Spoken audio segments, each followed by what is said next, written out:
आज मैं आप लोगों को जीवित पुत्रिका व्रत की संपूर्ण कथा सुनाने जा रही हूँ, इसलिए आप सभी से निवेदन है कि ध्यान से इस कथा को सुने। एक बार नौमी शरण के निवासी ऋषियों ने संसार के कल्याणार्थ सूत जी से पूछा, हे सूत, कराल कलिकाल में लोगों के बालक किस तरह दीर्घायु होंगे, सो कहिए।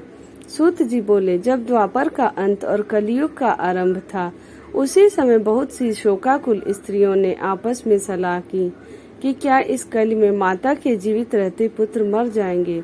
जब वे आपस में कुछ निर्णय नहीं कर सकी, तब गौतम जी के पास पूछने के लिए गईं। जब उनके पास पहुंची तो उस समय गौतम जी आनंद के साथ बैठे थे। उनके सामने जाकर उन्होंने मस्तक झुकाकर प्रणाम किया। तदंतर स्त्रियों ने पूछा, हे प्रभु, इस कलयुग में लोगों के पुत्र किस तरह जीवित रहेंगे? इसके लिए कोई व्रत या तप हो तो कृपा करके बताइए।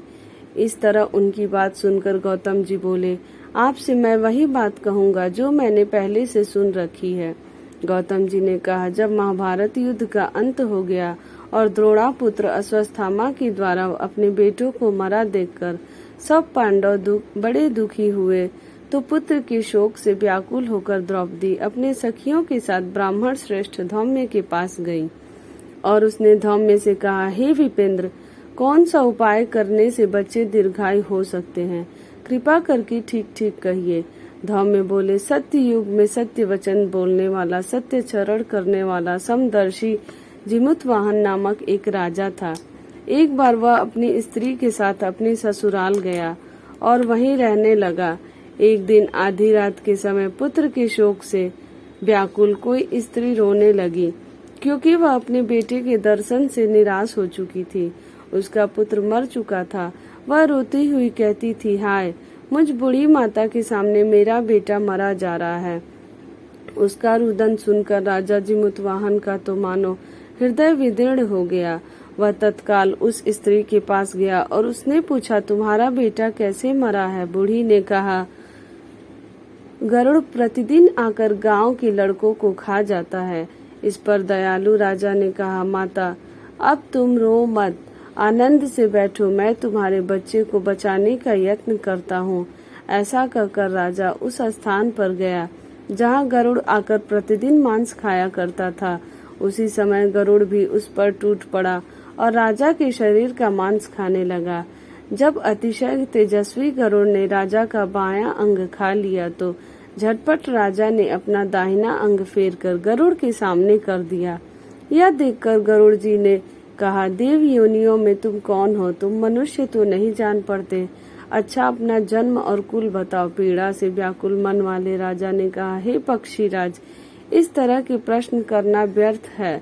तुम अपनी इच्छा भर मेरा मांस खाओ। यह सुनकर गरुड़ रुक गए और बड़े आदर से राजा के जन्म और कुल की बात पूछने लगे।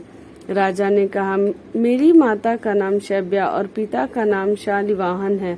सूर्यवंश में मेरा जन्म हुआ और जिमुतवाहन मेरा नाम है। राजा की दयालुता देखकर गरुड़ ने कहा, हे महाभाग, तुम्हारे मन में जो अभिलाषा हो वह वर मांगो। राजा ने कहा, हे पक्षीराज, यदि आप मुझे वर दे रहे हैं तो वर दीजिए कि आपने अब तक जिन प्राणियों को खाया है वे सब जीवित हो जाएं। हे स्वामिन, अब तो आप यहाँ बालकों को न खाएं और कोई ऐसा उपाय करे कि जहाँ जो उत्पन्न हो वे लोग बहुत दिनों तक जीवित रहें। धौम्य ने कहा कि पक्षीराज गरुड़ राजा को वरदान देकर स्वयं अमृत के लिए नागलोक चले। वहां से अमृत लाकर उन्होंने उन मरे मनुष्यों की हड्डियों पर बरसाया। ऐसा करने से सब लोग जीवित हो गए जिनको कि पहले गरुड़ ने खाया था। राजा के त्याग और गरुड़ की कृपा से वहां वालों का बहुत कष्ट दूर हो गया। उस समय राजा के शरीर की शोभा दूनी हो गई थी। राजा की दयालुता देखकर गरुड़ ने फिर कहा, मैं संसार के कल्याणार्थ एक और वरदान दूंगा। आज अश्विन कृष्ण सप्तमी से रहित शुभ अष्टमी तिथि है। आज ही तुमने यहाँ की प्रजा को जीवन दान दिया है। हे वत्स, अब से यह दिन ब्रह्म भाव हो गया है। जो मूर्ति भेद से विविध नामों से विख्यात है, वही त्रैलोकी से पूजित दुर्गा अमृत प्राप्त करने के अर्थ में जीवित पुत्रिका कहलाई है।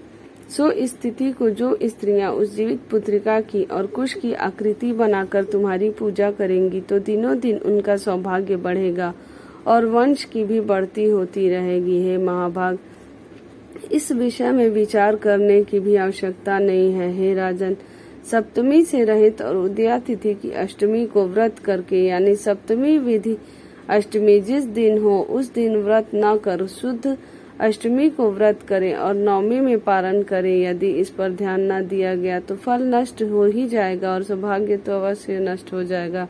जीमूतवाहन को इस तरह का वरदान देकर गरुड़ वैकुंठ धाम को चले गए और राजा भी अपनी पत्नी के साथ अपने नगर को वापस चले आए।